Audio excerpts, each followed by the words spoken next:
Olá pessoal, que prazer recebê-los mais uma vez aqui na nossa Casa na Arte. Tudo bem por aí com vocês? Como é que vocês estão? Espero que curtam bastante esse vídeo de hoje, que eu preparei com tanto carinho. Foi um dos vídeos que mais me deu trabalho, na verdade. Sabem por quê? Primeiro porque eu reli, há muito tempo não lia, a peça de Shakespeare que eu escolhi, para apresentar aqui para vocês rapidamente no dia de hoje, que é Hamlet, Príncipe da Dinamarca. Vejam só. Depois eu também busquei muitas informações a respeito, reli alguns comentários críticos, que eu acho que são importantes, que nos servem aí como uma referência.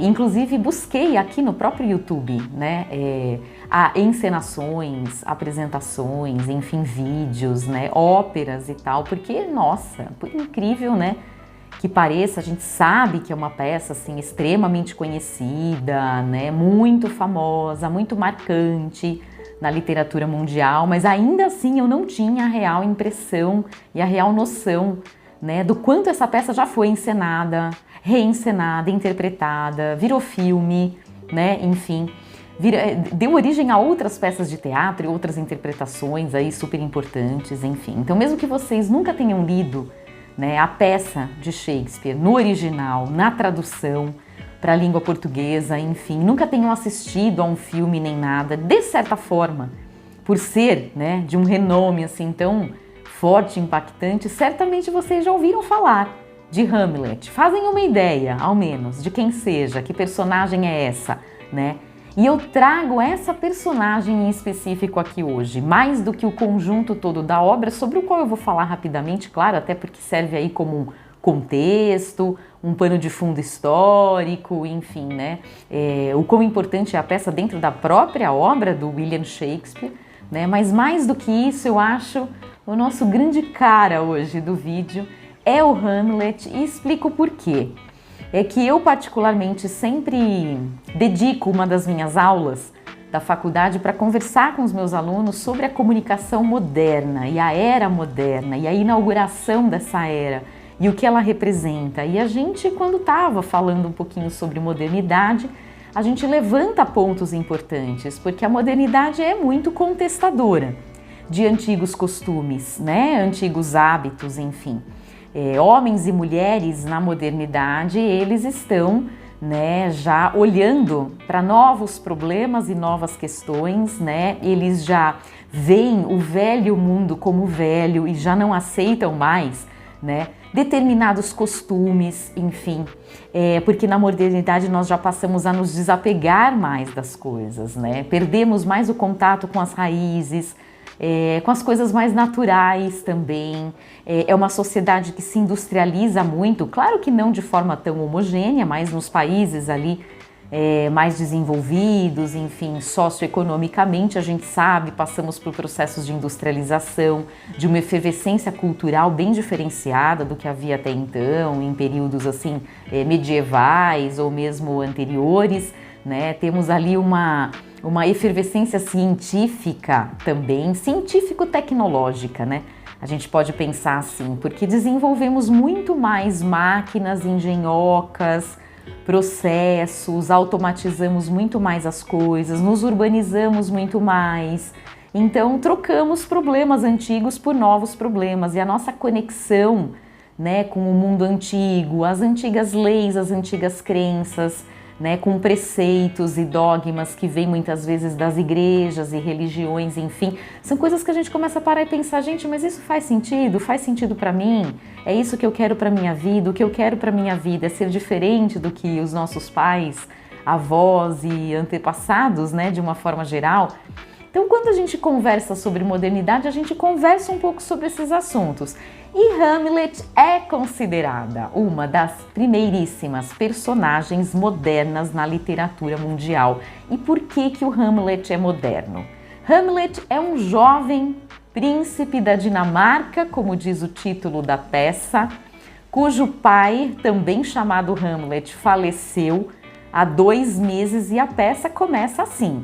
Já inicia com ele em luto, super perdido, ainda, muito, claro, entristecido pela notícia e duplamente entristecido, porque sua mãe, a rainha, né, que se torna a rainha Gertrudes, estando viúva, fica com o trono ao seu lado vazio, né?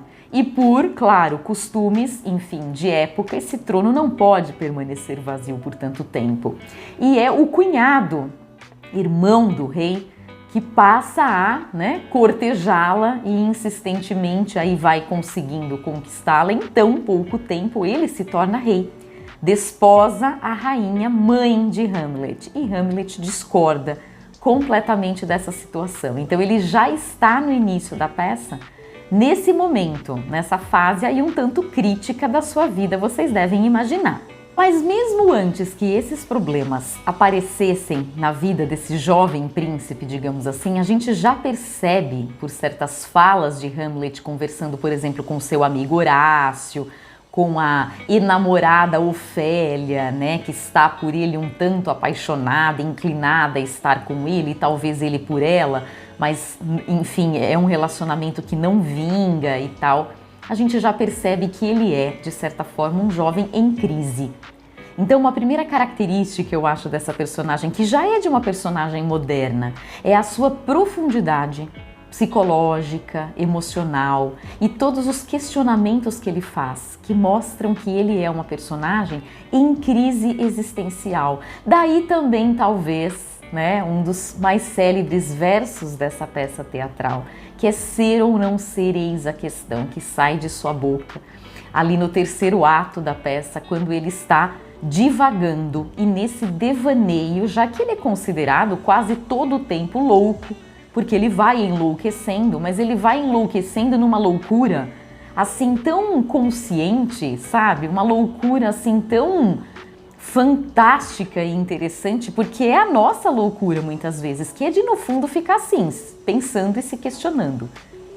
Ser ou não ser, eis a questão. Vida ou morte, eis a questão, né? Continuo a viver uma vida de infortúnios, de desavenças, né, cheia de problemas, enfim, e de tristezas, ou já nem vale a pena vivê-la, né? Será que morrer nada mais é, né, do que simplesmente dormir um sono profundo, mas que talvez esse sono também venha a ser perturbado por sonhos? Ele não suporta ver a mãe casada com o tio, na verdade. E para piorar, vejam só, ele vê o fantasma do pai. Eu acho uma grande sacada do Shakespeare.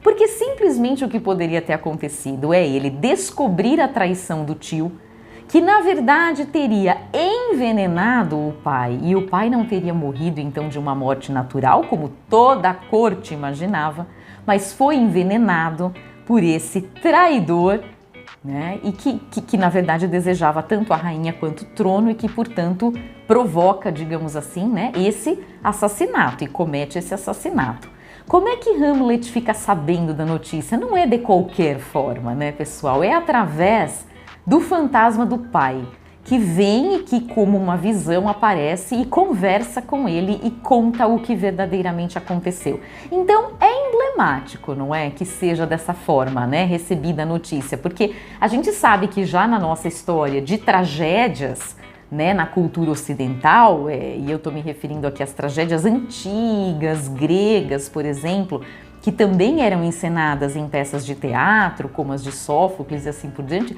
a gente já herdou dessas tragédias certos mitos, e um deles é o mito de Édipo.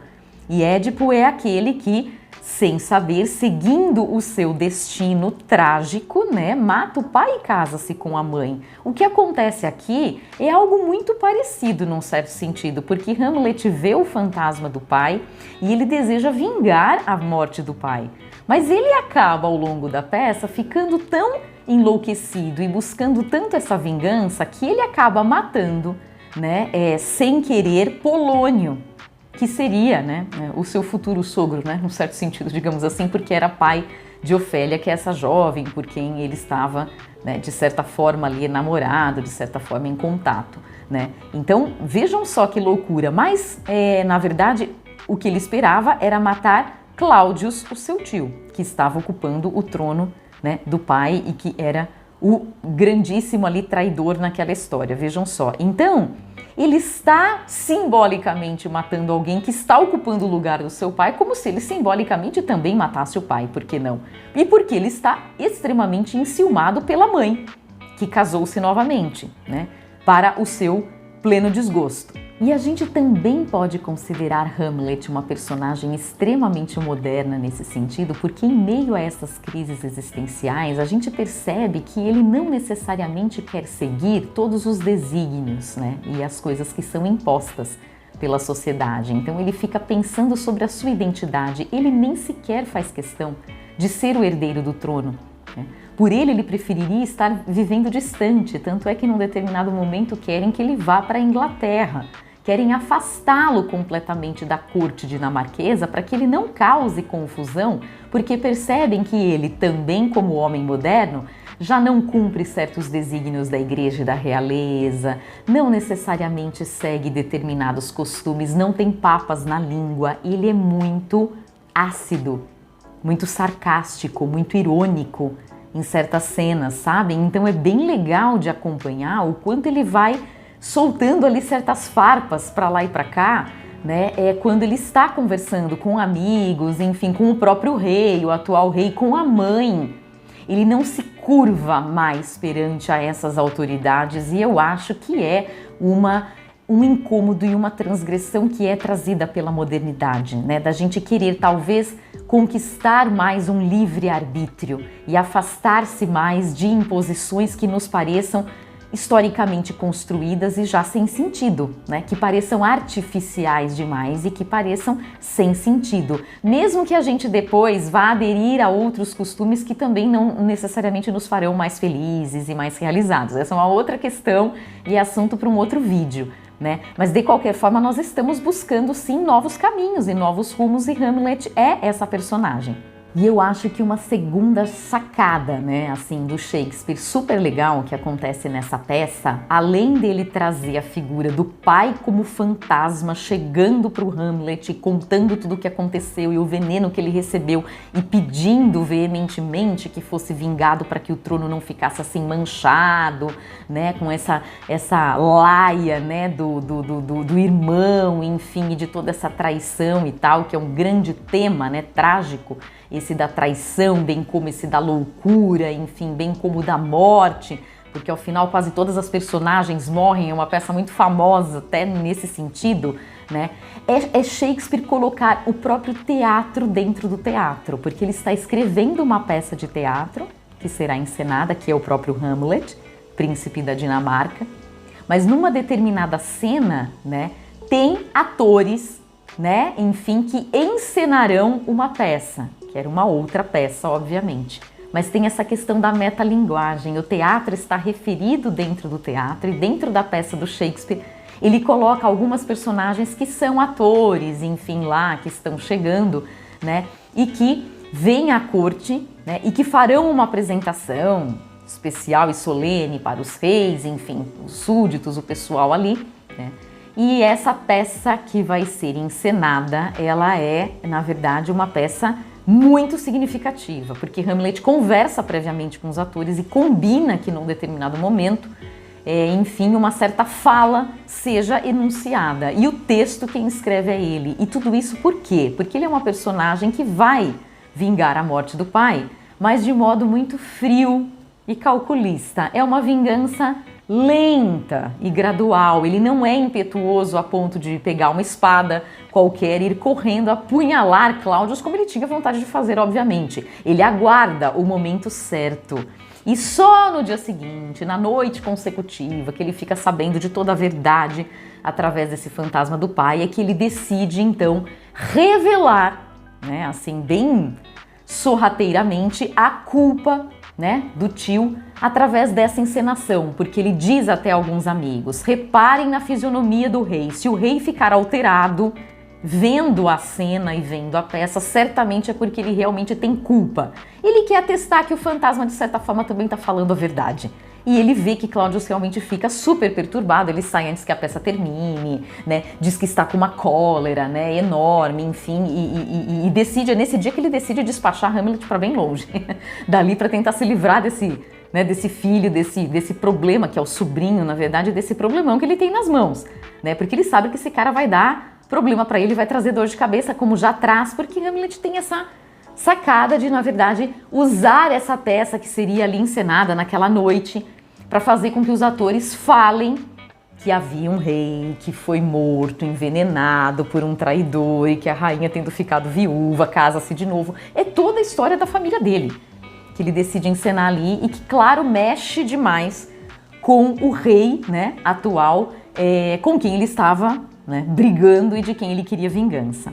Além, eu acho, dessas duas sacadas de Shakespeare que eu acho fantásticas, de ter uma releitura aí, né, de mito, de Édipo, enfim, fantasma de pai, a presença da mãe, casamento de mãe, enfim, e essa de colocar o teatro como um grande momento revelador ali, né, da verdade sobre os fatos, e é o que, na verdade, também deixa transparecer esse caráter de traição e a necessidade de uma vingança, de que as coisas voltem à sua devida ordem, né, natural, digamos assim. Então é pelo teatro que a verdade é revelada e não a falsidade, como o teatro muitas vezes é acusado de ser, como uma arte só do disfarce, das máscaras, da pura encenação e da pura fantasia. Nesse caso não é, então Shakespeare também está dando, assim, eu acho um relevo, uma importância grande para o teatro dentro da própria peça de teatro, ele que foi um escritor de muitas outras peças, né, como Romeu e Julieta, por exemplo, que é outra peça muito trágica, né.